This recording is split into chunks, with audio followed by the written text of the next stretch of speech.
Hello, my friends. I have more gingerbread stories for you. This is called The Gingerbread Baby. This is by Jan Brett. I hope you like this book. Here is our title page. Let's get started. The Gingerbread Baby. That must be where he lives. Here we go. It was cold outside, but it was warm inside. A fine day for gingerbread, Maddie thought.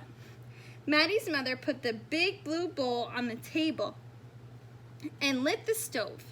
Maddie took down a worn-looking cookbook with old-fashioned writing on the cover. He opened to the page and said, "Gingerbread Boy." They measured and mixed, and Maddie rolled the dough into the shape of a gingerbread boy, and they popped him in the oven. Bake for a full 8 minutes, no more, no less, and do not peek, the recipe said. Maddie listened to the clock. Tick tock, tick tock. 1 minute, 2 minutes, 3, 4, 5. Maddie couldn't wait any longer. He opened the oven door to take a peek, and instead, the gingerbread boy out-jumped a gingerbread baby. He pranced around in the big blue bowl. "I'm the gingerbread baby, fresh from the pan. If you want me, catch me if you can." Maddie's mother reached for the gingerbread baby to put him back into the oven, but he ran all around the kitchen. The door opened and in came Maddie's father. "What's that delicious smell?" he asked as the gingerbread baby tumbled through his legs and outside into the yard. He ran by the tabby cat. She twitched her tail and sprang at him.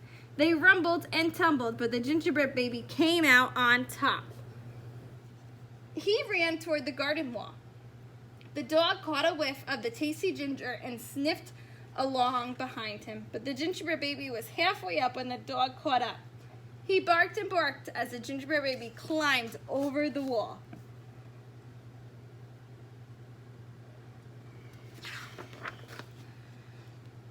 Maddie was still inside. He heard his mother and father yelling.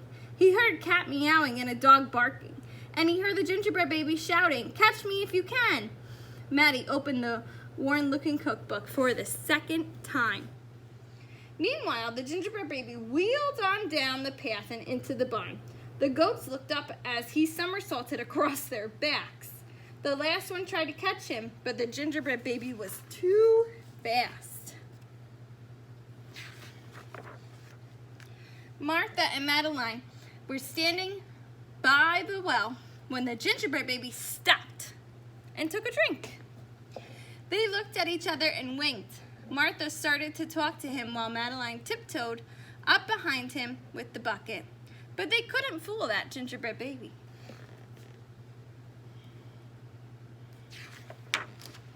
He took a braid from Martha and a braid from Madeline and tied them in a knot and then ran down the road.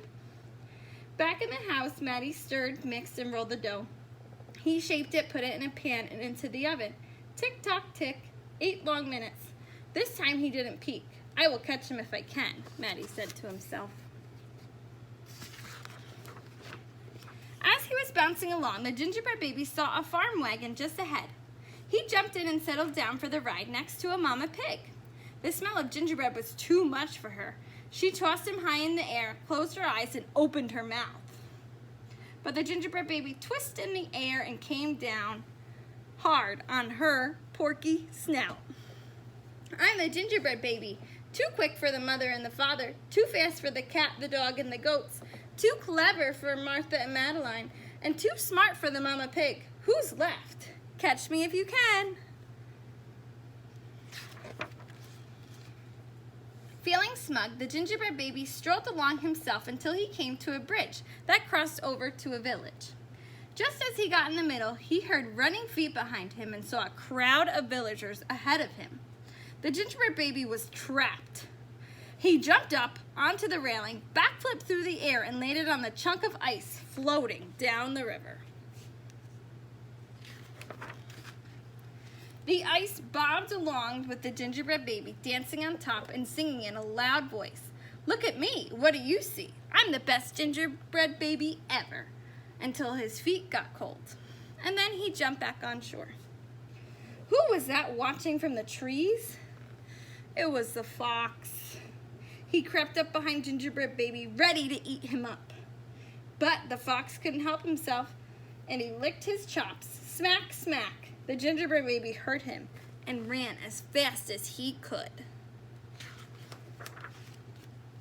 Just when the fox was catching up, the Gingerbread Baby saw the milk and cheese man with his can of milk. The perfect hiding place, he thought. He lifted the lid and lowered himself inside.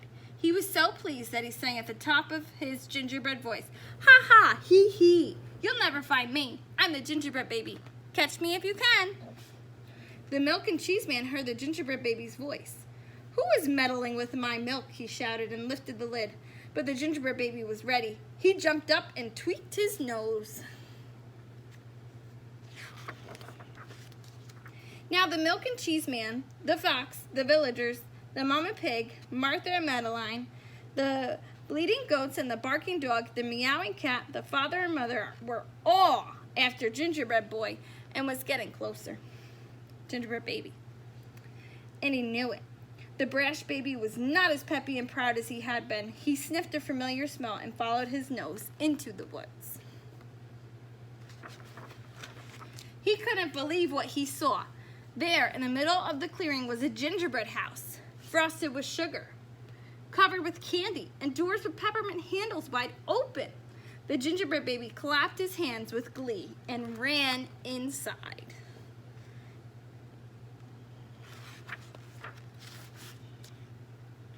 In a tick-tock-tick, everyone arrived at the clearing, but all they found were a few bits of frosting, peppermint candy, and some crumbs.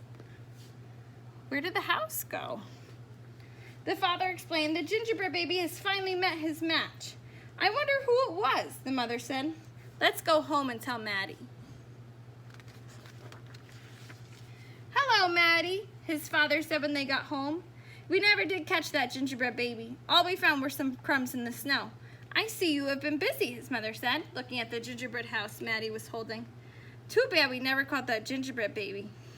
"Too bad," said Maddie. Only Maddie could hear the tiny voice from inside the gingerbread house. "Are you ready?" "There's Gingerbread Baby. I'm a little gingerbread baby, lucky as can be, to be living in a house that Maddie has made for me." The end. My friends, I hope you enjoyed the story of the Gingerbread Baby. It was a little different than the other gingerbread stories that we read, so I thought it would be fun. I will see you soon.